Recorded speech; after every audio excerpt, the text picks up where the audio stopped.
Coming up on today's show, we have in studio with us actor Sean Patrick Flanery.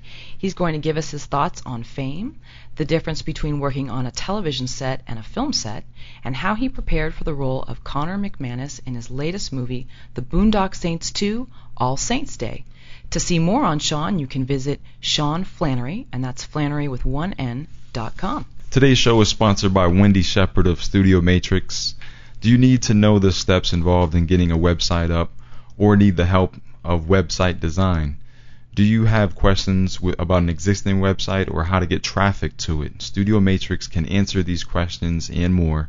Save time and money, gain ideas and advice from people with experience. To see what Wendy can do for you, please visit studiomatrix.com.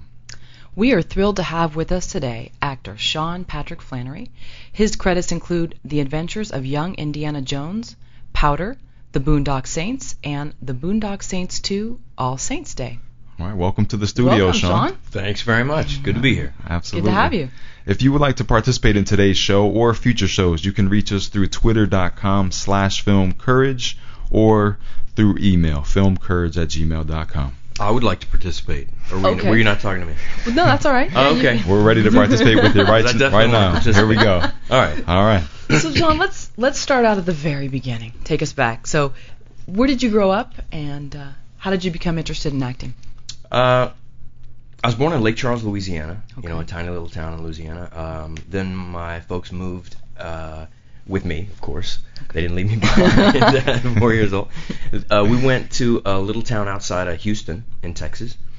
And I grew up there, you know, pretty normal upbringing, have wonderful parents. There's none of this artist like, oh, I owe my craft for the turmoil that was my youth. No crap like that, you know. Uh-huh. Mm-hmm. I have wonderful parents, had a wonderful childhood. Both my parents went to every sporting event I ever competed in. Okay. What kind of sports? Everything except, obviously, it's Texas, so no ice hockey. You know? Okay. No basketball, ice hockey, actually, or baseball. Okay. Yeah, big bit of controversy here, but anything that you can play an entire game during, chew tobacco and not break a sweat, to me is not really a sport. I'm going to offend so many people by talking about baseball like that, but if you can be fat and not break a sweat and play an entire game in it, doesn't really interest me too much. But, you know, so everything other than that. Other than that, yeah. Gotcha. And then how do you become interested in acting? How does that begin? You know, I was going to University of St. Thomas, and I saw a girl leaving a building on a Monday, and I wanted to know what the hell was going on in that building that interested her. And that's a true story, actually. I know it sounds absurd and ridiculous, but so I dropped an English class. I signed up for it happened to be acting, and I fell in love with acting. The drama teacher was Sam Havens, a wonderful theater director, producer, etc. And I started doing plays, you know, all around Houston and whatnot, and at the end, I decided when I graduated, I was gonna pack up my car and move out and, you know, do some theater out in L.A. So is it fate? Is it destiny? I mean, that's pretty wild. That, you know, and did you get a chance to actually speak to that girl? Yeah, did anything happen with her? Yeah. She ended up being a fruitcake, but I dug acting. It's okay, guys like that. Yeah, nah, not this level of fruitcake. Okay. This is a different level altogether. This is turbocharged fruitcake. No, but you know, for whatever reason, it kind of brought me into that building. Fell in love with it, and I decided I wanted to, you know, do something with it. I had a ball doing it, and I thought, man, if you know, it was never in my wildest dreams to become a working actor per se, because that seemed more like a lottery win. But I knew that I could make money in the industry, whether it was saving up my money, producing my own play, renting out my own playhouse, and writing my own piece, and doing it that way. I would have been content with that. But I got an agent, and she was like, you know, let me submit you for some commercials. I said, what the hell, you know, let's check it out.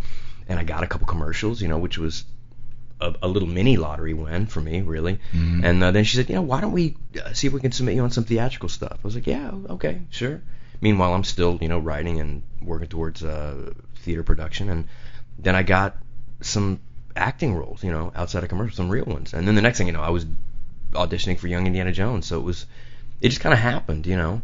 You know, and I thought it was wonderful. It was great. Kind of right away? I mean, did you go through the typical, you know, couch surfing, eating ramen noodles, all that, or did you just things just kind of just fell into place? Yeah, no, I never really understood the couch surfing ramen noodle thing. I mean, whether I'm an actor or not, I mean, I was waiting tables and I was making good money. I mean, for a single dude, I made. When I left Houston, I came out here and waited tables, and I realized, man, I could like raise a family on this kind of money. I mean, you're talking about, $300 a night cash. I was making, $6,000-7,000 a month with no bills. So really, I mean, I was working a lot of hours, but I was never the kind of guy that's like, I'm not going to work. I'm going to wait to make it in my craft. I was going to take care of myself regardless. So, I definitely wasn't, struggling too much financially because of just waiting tables, hard work. Right. Yeah.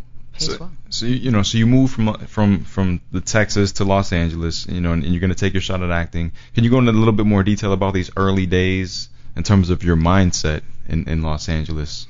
Yeah, I mean, LA was a it's a brand new frontier for me. I mean, you hear all the stories, but it's exactly what people said. When right now, occasionally, somebody younger will say, what's the best advice you can give? And I say, well, don't forget where you came from. Don't forget that your first job you would have paid to do. For example, if Scorsese came and said, I'm going to put you in this movie, but you got to pay me $5,000, you would find $5,000. You would call everybody you know, and you would get sponsors. You'd come up with 5 Gs. It's the only job I know that's like that. I mean, you find me a ditch digger and ask him, your first ditch you dug, would you pay to do it? He'd laugh at you. You're like, fuck no, I wouldn't pay to do this. You got to pay me for the first one. You got to pay me for the first shovel that hits the dirt. For me to dig a ditch, or any other occupation for that matter. This is the only job where you'd pay the first year to do it. Right. And people forget that. Cut to 6 years later, they're on a show, they're not coming out of their trailer, they're angry, they're bitter, they're resentful for whatever reason. I just tell them to don't forget that, because it's we're lucky to truly be doing something. It's like your dad always said, do something you love and you'll never have to work a day in your life. Probably 0.01% of the people actually find something like that.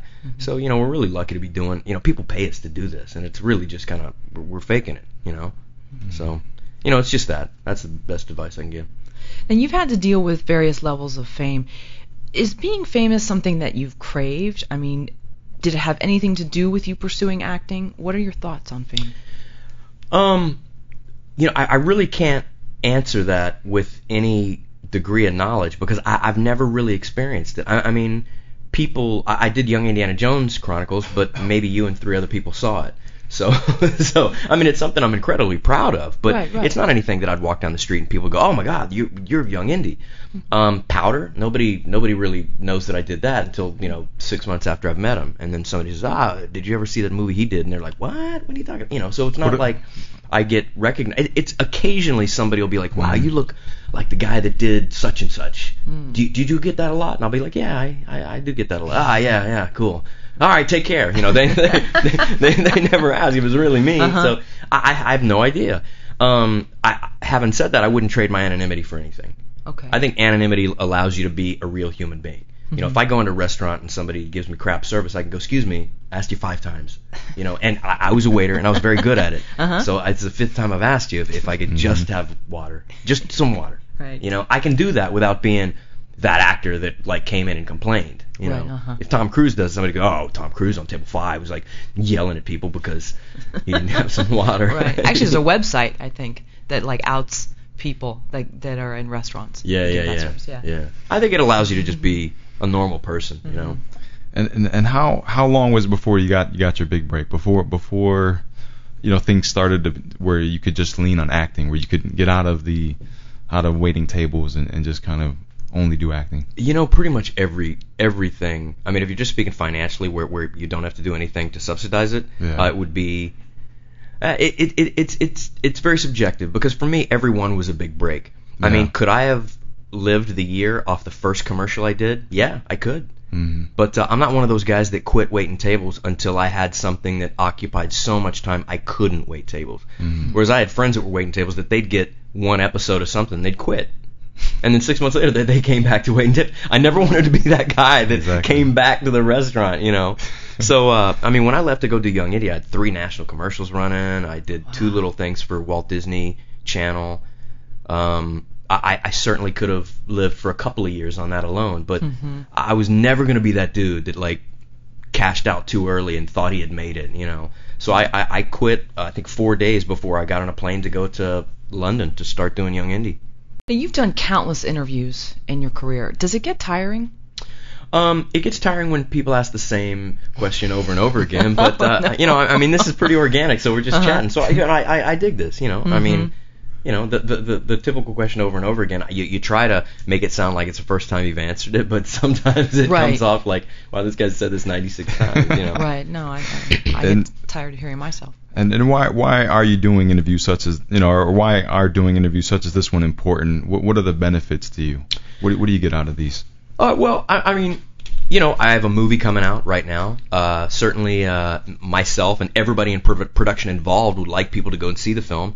It's an independent film, so it's not going to get as much advertising coverage. It's not going to be on, you know, every commercial break. It's not going to be on every billboard. So, you know, the requirement for the actors is much higher than, you know, a bigger film. We have to go out there and do interviews and let people know that it's coming out, because there's a lot of fans that are still asking me, for example, like, when are you guys going to make Boondock 2? And I'm like, well, we actually did, and it's coming out in 3 weeks. You know, so you've had people even just the other day or just recently that are asking you about this film. Yeah, of course. You know, people still on the interwebs, they'll ask a question exactly like that. You know, I heard that y'all are going to make All Saints Day. When's that? Is that going to reach fruition? Actually, it did, and we've already completed it, locked picture and sound, and it's going to be coming to theaters in 3 weeks.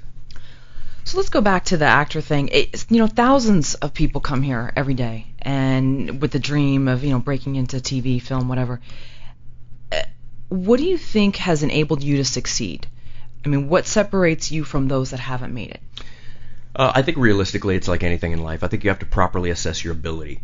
I think people that miscalculate and misinterpret what they have in any certain field. There's a big difference between wanting to do something and being able to do something. And you really have to check your ego at the door to say, am I going to be competitive with this cross-section of talent?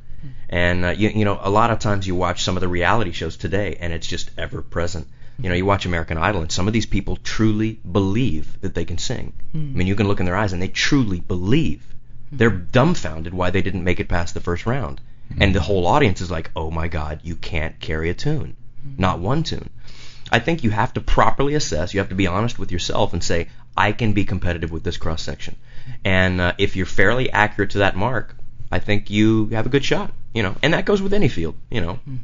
Certainly you're not, there's not a lot of people that want to be, you know, fluid dynamics engineers that can't, you know, do mathematics. You know, they can't write an algorithm. Certainly that's a prerequisite. You have to be honest with yourself, and your professor's going to tell you. You know, you don't need to know string theory, but you need to know fundamentals of math. Right. You know? So maybe Simon Cowell isn't as bad as he's saving people time. You know?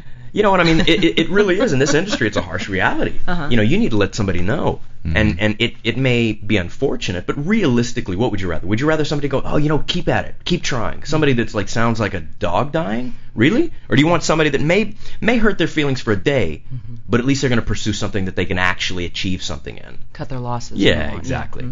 Simon Cowell, yeah, I mean, he cuts to the point, but I'd rather somebody say that. I mean, if I sucked ass at something, I'd want somebody to say, you know what, realistically, it's not going to happen for you in this field. Save me time and let me pursue something else. So did you have those people early on for you that helped you kind of assess yourself and evaluate yourself? You know, like what was it about you that said that you where you had that belief where I can do this? You know, having said exactly what I just now said, I fall into that category where I just think I had a more accurate beat on it. Because I certainly did think, I could do this. You know, you never know to what level, but when I see people on the screen, I'm like, I can do it at this level. Maybe it's not the premier level, but it's something that gets aired. You know, having said that, it's, you know, somebody could have looked at me and said, wow, that kid's delusional, you know. But I put myself in a peer group, and that peer group, you know, we're making commercials. That peer group was being employed in, you know, basic level television stuff, and I thought, you know, if an agent, a reputable agent, pursues me and said, we want to submit you on these things, I thought, wow, well, this reputable agent has a number of clients that are working, and they think I should. Well, that's the first little, you know, thing to check off on your list. It's not me thinking I can do it. It's somebody that pursued me because, you know, I came out to produce plays, so. when they said that, I thought, I'll give it a shot. How do you go about building your fan base? I mean, is this something that you consciously do? How do you build your network? You call Wendy Shepard at Studio Matrix or officially plugged in.com. Yeah, that's exactly what you do. I have no clue. You know, when I first hooked up with Wendy, you know, I mean, she would say things like, well, you know, you have to do this on Facebook, and you have to do this on MySpace, and then you should really tweet her about this, and on your website you should have like, whoa, I have none of those, none of the above. Mm-hmm.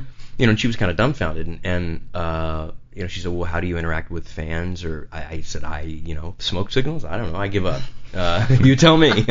And, you know, she put together my website for me. She put together the MySpace page and the Facebook. And as nonsensical as a lot of it sounds, it's imperative if you want to be communicative with your fan base. You really have to have these things. And lo and behold, I have a huge number of fans that want to communicate, and there's pertinent information, things that help me out in my career, things likes, dislikes. It's a crucial tool in today's market. But before I met her, I just kind of went from acting job to acting job, and I had a ball doing it, but I had no idea the likes, dislikes, and the fans really love that interaction. They really do. I mean, it's monumental to them, you know, and quite honestly, I enjoy it as well.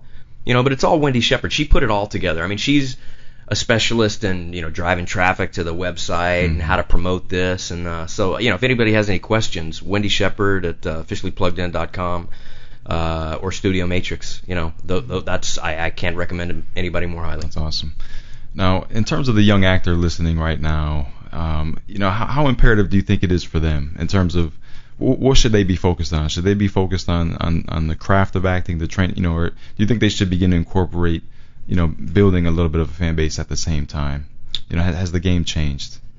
You know, it depends on what you want to do. You know, if you want to be a serious actor, I may be the wrong guy to start talking about craft too, because I'm not a big, I'm not a big acting class kind of guy. Mm-hmm. All of my research, oddly enough, you know, people say to me, you know, like, wow, what did you go through, you know, researching your role for Powder? What was your process, internal and external? I'm like, brother, my process started on page 1 and ended at fade out. Every bit of information that I need to do a movie is in the script. Mm-hmm. You know, I don't need to live on the street for 6 weeks and pee in my own clothes to know what it's like to be homeless. I can kind of imagine what it'd be like. Mm-hmm. So I may be the wrong guy to ask. It's a simple job. Not a lot of people can do it well, but having said that, you're never going to find somebody that cannot act at all and they go to school for 2 years and then suddenly they can. You're never going to find that person. There's a reason that all good acting schools audition to get in. Mm. They audition to get in. You know, the Actors Studio, they had Paul Newman. Well, fucking Paul Newman was Paul Newman the first day he showed up there. Motherfucker was Paul Newman. You know what I mean? Absolutely. You show me some, you know, inept Chachi that ends up being Paul Newman, and I'll shut up. You know, but all these guys were working actors the day they walked in to the Actors Studio or whatever, or whoever, Howard Fine or Chachi Sinclair, whoever that's in L.A., you know, charging people $1,000 a month to learn how to act. I've never once in my life, and I've been doing this 20 years, found somebody that couldn't act, but then went to school and came out being a great actor. Never. There's tricks that you can learn with the camera, but those are technical. It's all technical. You can either deliver a realistic line reading or you can't. Period. So you need almost a level of intuition. So yeah, you do. It's innate. Yeah, it's innate. It's something you're born with, and I'm not saying I'm great at it, but there are people at very different levels. But some people, I don't care what you do, they cannot. Some people aren't even believable as themselves. I mean, some people, like when you're talking to them, you're like, wow, if we were filming this, you'd come off as a bad actor. You know what I mean? Some people are like that. And no offense, they're probably great at a number of things that I suck at. Or other people may be great at or suck at some things. But it's just not something that you can teach somebody to be relaxed. And you can't teach somebody to get over stage fright. You can teach someone to compartmentalize and to minimize. You know, it's just things that you either have or you don't have. And no, you know, inward reflection is going to go around that. So, you know, in your daily life, are you always acting? You know, are you seeing someone do something funny and copying that, or do you incorporate it? Is it just part of who you've been as you've grown up? You know what I think observations are a part of daily life. They're a part of everything. I mean, people repeat jokes that they think are funny. People repeat mannerisms. How many people go around town imitating Christopher Walken because he's just funny? He's just funny. These mannerisms are funny. But what I have a hard time with is people that emulate actors. If some guy says, "What'd you do for your character?" Well, I really studied De Niro in Casino. And then maybe De Niro was studying Montgomery Clift in this, and it becomes, a reflection of a faker reflecting a faker reflecting a faker, and it's not, I mean, there's never a root of a real person, But of course, everyday observations are important. I mean, because that's what you're bringing to the screen, real life, and your interpretation of a character is a collection of ideas, beliefs, thoughts, secrets, dreams. And those are things that you can pick up anywhere. You are listening to Film Courage. We are live in studio with actor Sean Patrick Flanery. You can find more on Sean by visiting SeanFlanery.com. Would you say you're a competitive person? I mean, this is a competitive town. It's competitive just driving down Ventura Boulevard. Yeah, I mean, I think you have to have an unwillingness to lose to be in this town, because it is pretty, cutthroat. But yeah, I think me being competitive is the understatement of the year. And probably least of which would be acting. Least of which would be acting. Why so? Well, because there's not one final winner. Okay. In any other sporting event, there's one event that everybody's shooting for. In acting, there's 1,000. If you don't get this, you're going to get that, or you're going to get the other one, or you're going to get something else. I mean, there's always things in this industry that you want, and like everybody says, do you? People ask me, as ludicrous as it may sound, do you still read for parts? Well, God, Robert Downey Jr. read for Iron Man. I mean, everybody reads for parts. The difference is what level you're at. Now, certainly I don't read for Iron Man. I don't even meet on that because I'm a smaller actor. But you get offered the things that you don't want. Generally speaking, any of the jobs that you do want, you have to beg and plead, and that includes, reading for them, auditioning, screen testing. So it is very competitive, but there's a number of trophies that you can strive for. In a sporting event, there's really one. In a jiu-jitsu tournament, there's one medal for my weight division, and one person's going to get it. Absolutely. That's what we're segueing to next. Is one of your passions outside of acting is Brazilian Jiu-Jitsu. Who introduced you to this art form, and does that help your acting in any way?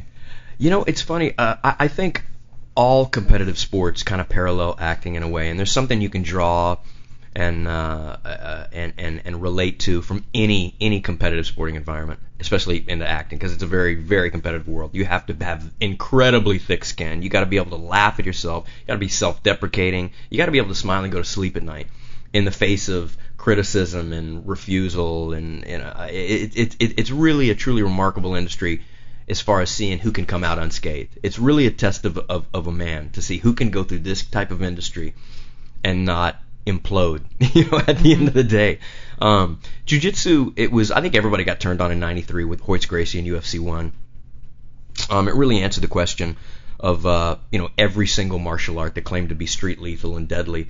Well, at the end of the day, there's only one that really lived up to that, and it was Brazilian Jiu-Jitsu.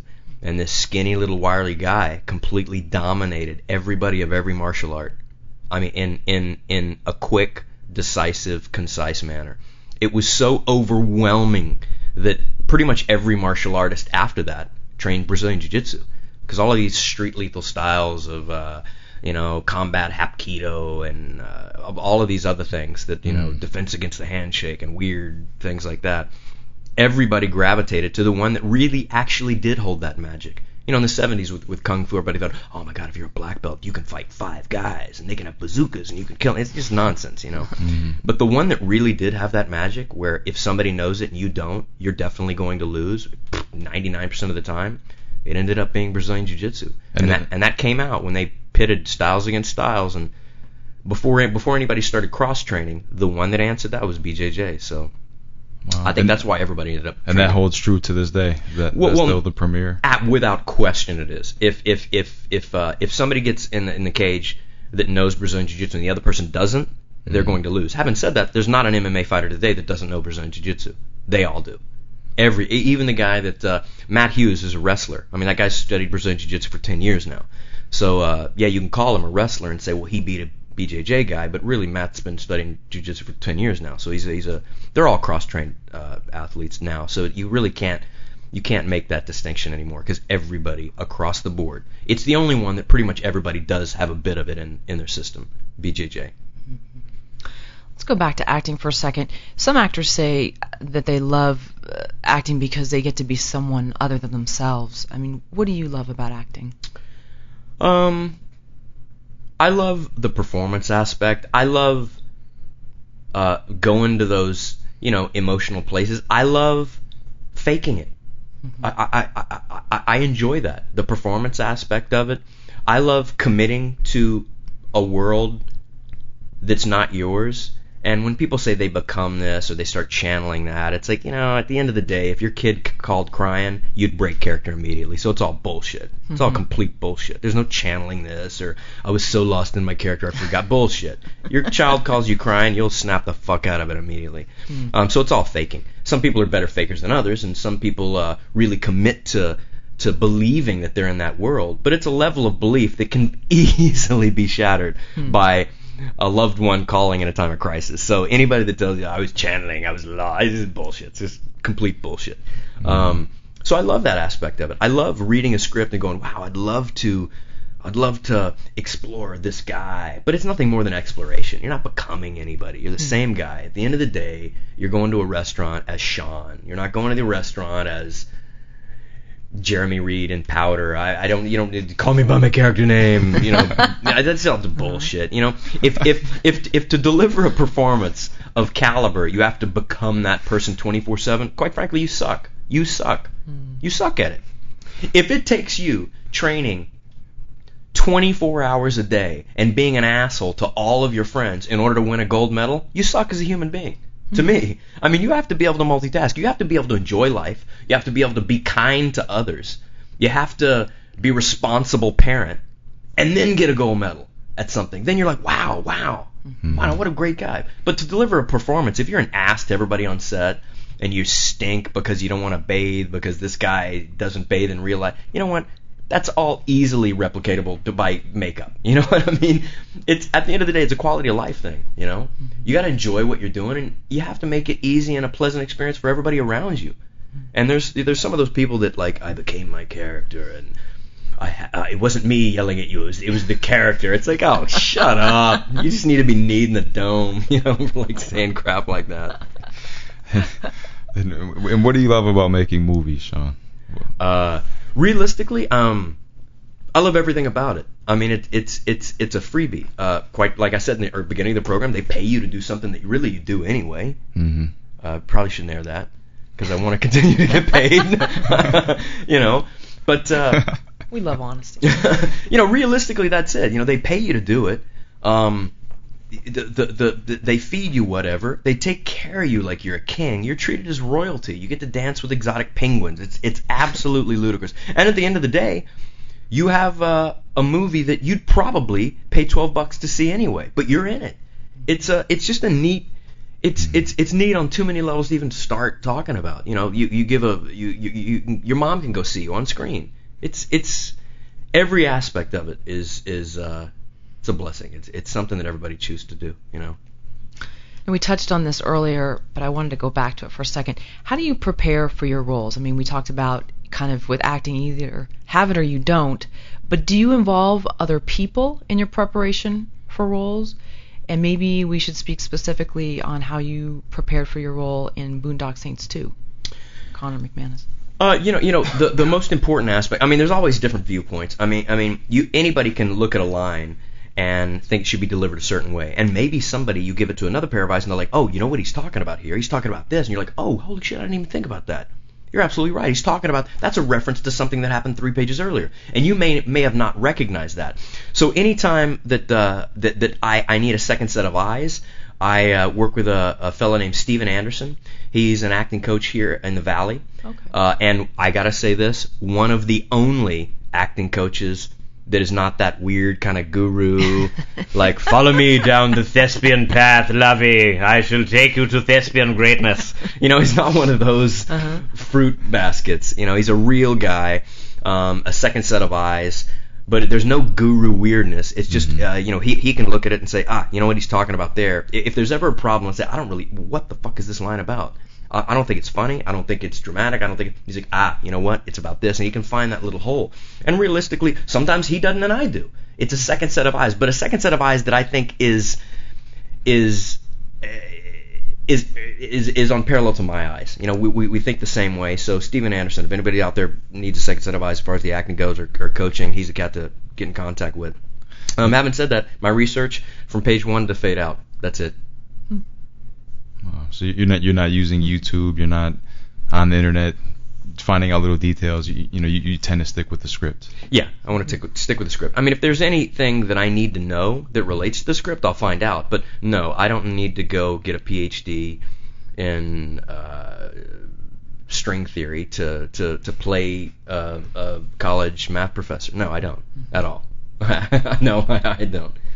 You know, but with an action role, something like the Boondock Saints movies, I mean, are you getting training, though, in terms of handling weapons?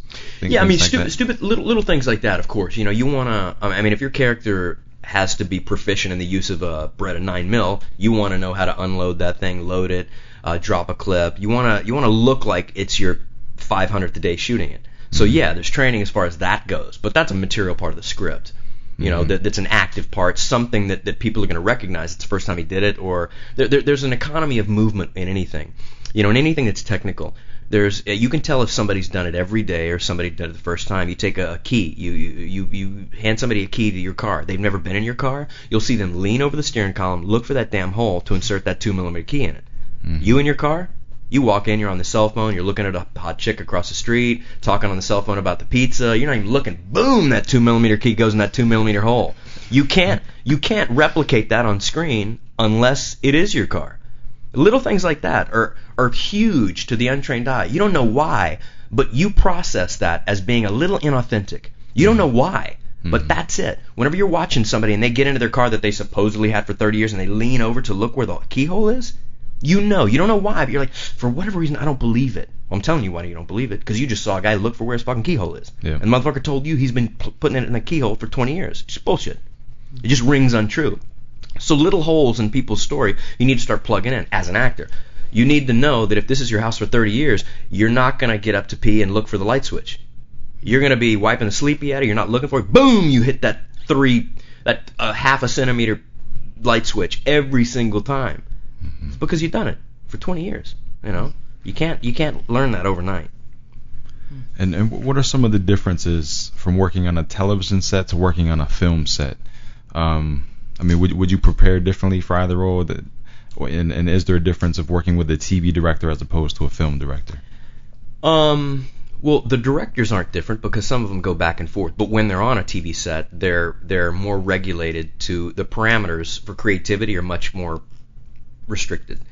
And especially in filmmaking, well, depending on if it's a studio film with 18 cooks in the kitchen, sometimes it can be a little misleading. You'll get different direction from different people, but television is very strict in its format, so the creative license is very narrow comparatively speaking. Films and that, right, if it's an auteur, the writer, director, producer is the same person, you could explore all types of different things. A director could suggest that you shoot a scene completely differently 2 times in a row. Whereas television is never really going to be like that. There's certain coverage that for a TV show they have to have. For example, on a movie, a director may say, I'm covering this whole scene and it's 90 seconds and I'm going to do it in a wide shot. It may floor somebody from, CSI Miami. They're like, no, we need 18 close-ups. We need inserts of inserts. And then when we get that insert, we need to insert that. So it's just a completely different technically, but you know that going in. The pace is something completely different with TV, but the level of efficiency is much higher on TV. Because in a film, a lot of times the crew hasn't worked together before. If you go on a show, and I just did a Criminal Minds, they're in their 5th year. These guys it's like an anthill. somebody reaches out to hand somebody something, that guy's not even looking, but he grabs it out of their hand. Wasn't even looking. It's just like, man, these guys are operating at a level of efficiency unheard of in the film world. Whereas in the film world, it'll take a little longer, but they can explore a lot of different avenues. It's taken, 10 years to make the sequel to Boondock Saints? Yeah. How hard was that on you? I mean, would you have loved to have done this film years before? Was it the right timing? We didn't make it for legal reasons. We had to clear up some legal issues. So by the time, there was certainly an availability to make it a long time ago, but we had to clear up some legal issues to be able to make the film legally. So now is when it happened. It wouldn't have been the same script. Chronologically, I think this works out. It's 10 years later. There's a lot of questions that came out of the first movie that are answered in this one. I wouldn't change it, realistically. There's always times where, Troy's like, I think we're going to get to make it this year. I'd have been happy to have made it then, but for whatever reason, it didn't work out. And now all of the elements came together. I think, the fan base is hungry for part 2. I think everybody was ready. I think, I'm not angry about any of it. I'm happy that it came together right now. So the right timing. Yeah. You are listening to Film Curd. We are live in studio with actor Sean Patrick Flanery. We are talking about his upcoming film, The Boondock Saints 2, All Saints Day. What was it like working with Troy Duffy, the director Troy Duffy? It was killer. It was the same as the first time. I imagine you guys are getting to that overnight, the documentary. No, that literally that's the only question we had, but we'll let you kind of take it from there. Yeah, everybody asked me this question because the documentary made him out to be some sort of weird tyrant, which is he's not. He's a great cat. I'd work with him on a Fruit Loops commercial. He knows that. He knew it after the first one. There's a reason that everybody came back to do the second one, including people that didn't have a real vested interest in it. Like the stunt people, the wardrobe people, all those people that if he was a tyrant, they'd be like, fuck this for Game of Soldiers, man, I'll do something else. It's not just the people on screen, it's the people behind the screen. Everybody came back to do part 2. Having said that, it's easy to be labeled a tyrant because, there's two different types of directors. They're the directors that gather everybody around and they're like, listen everyone, where we're coming from, emotionally a standpoint, is we're going to come from that place in the soul that emits, this is like bullshit. Troy's the guy that's like, this motherfucker killed your dad, you get in there and you sort shit out, and he's that guy. And it can come across as a little bit harsh. And if you get that on video, you're like, whoa, look at how this guy directs, Yeah. But he's a regular dude, man. I go to barbecues at his house. It was killer, I liked what he did with the first film. Obviously, that's why I'm here. I'm a fan of it, nice. And I'd do an episode of Cheers with him. He is portrayed horribly in Overnight, and and that's why I want someone that's on the inside to set the record straight. Yeah. So. He's a straight shooting cat, a lot like myself. Yeah. I'm the first person to say if you're not pulling your weight, let's change something immediately. I don't respect people that do it otherwise. They're like, well, let's for there's something called the greater good, and Troy's subscribes to that theory as well. For the greater good, if this needs to be changed, it needs to be changed. We have 30 days to shoot this film. We need to change something, and we need to change it. I'm right in line with that. What are some of the common mistakes you see directors making with actors? What do they need to be aware of when working with actors? Well, this is the only industry where you can get to the top tier with zero experience. So that's a wide question that requires a couple hours of radio time. But you have somebody that wrote a script. The script may be amazing, and suddenly they get an opportunity to direct. Maybe they don't even know screen direction. Now this is 101 type of stuff. You don't know screen direction. You don't know how to make it look like somebody's talking to somebody across the table, and then you cut back and they're looking the other direction. Something as basic and fundamental as that. This person is helming a movie, and they don't even know that. So sometimes you'll have something like that.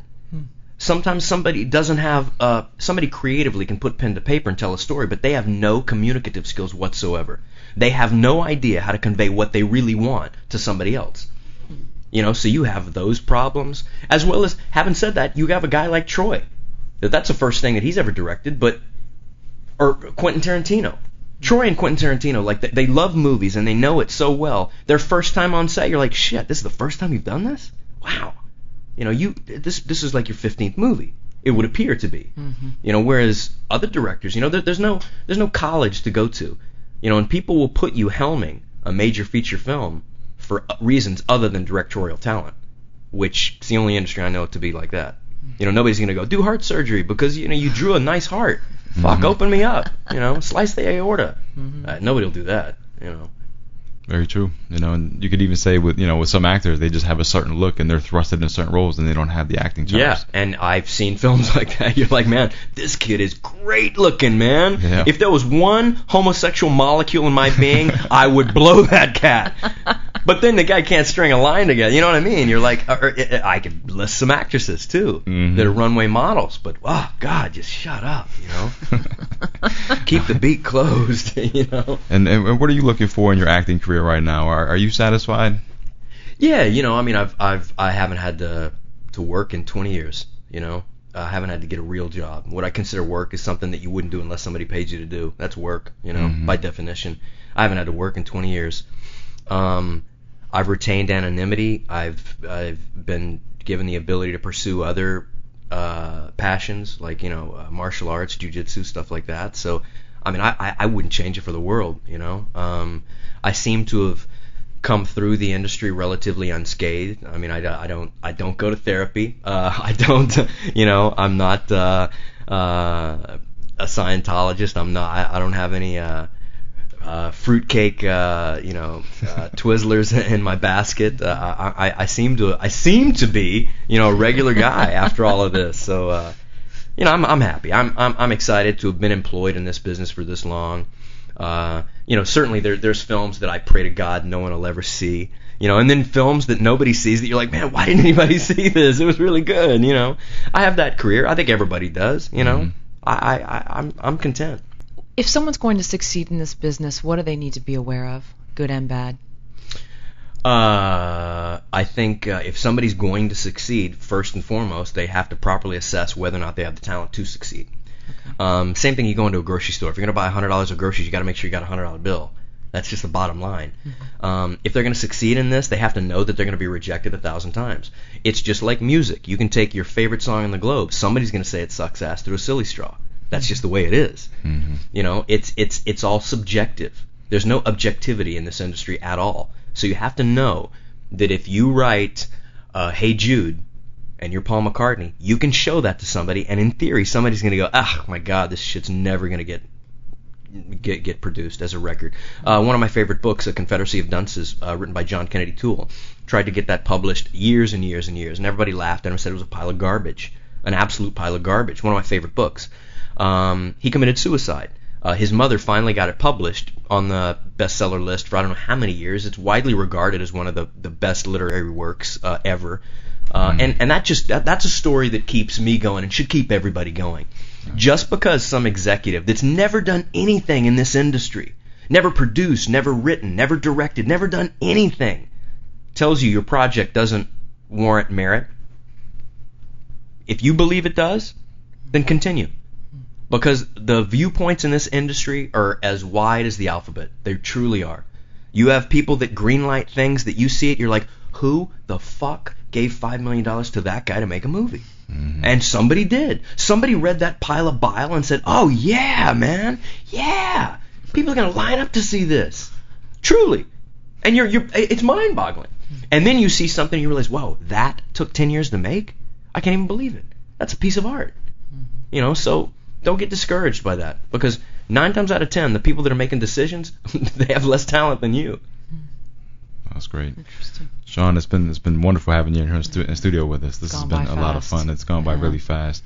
We're at a point we want to make sure people are aware of when they can see Boondock Saints 2. Okay, so check it out, guys. Boondock Saints 2 All Saints Day comes out Valentine's. Well, I'm on crack tonight.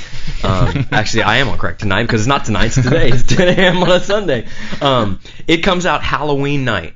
The premiere is going to be the 28th at the ArcLight right here in Hollywood, which I'm super excited about because that's the theater that me and my girlfriend, we only go to movies there because it's the theater where you can book your own seats. so you can like lock down pole position and get there 2 minutes before screen time, and your seat's still ready and rocking, waiting for you. So it's the best theater in LA. The ArcLight's right on Sunset Boulevard, by the Cinerama Dome, and premiere's going to be there the 28th, which is Wednesday. It opens in limited theaters in select cities on Halloween, and then a couple weeks after that, it expands a little bit bigger and then a little bit bigger. Depending on if people like it. The same way it's a normal platform release. So if people dig the movie, then it'll go wider and continue to do such until hopefully everybody gets a chance to see it. But I'm super excited about the film. I think if you like the first one, the second one's going to give you a boner. Huge. It's just people are going to love this. And the equivalent, if you're a woman, I apologize. That sounded chauvinistic. It's okay. It's a nice visual there. We want to thank you so much for being here with us today. Again, for more on Sean, please check out Sean Flanery, and that's Flanery with 1N.com, and you can also check out his IMDb page. David and I thank you for your continued support with our show. We appreciate your emails and tweets. Please join us again next Sunday on LA Talk Radio's Film Courage.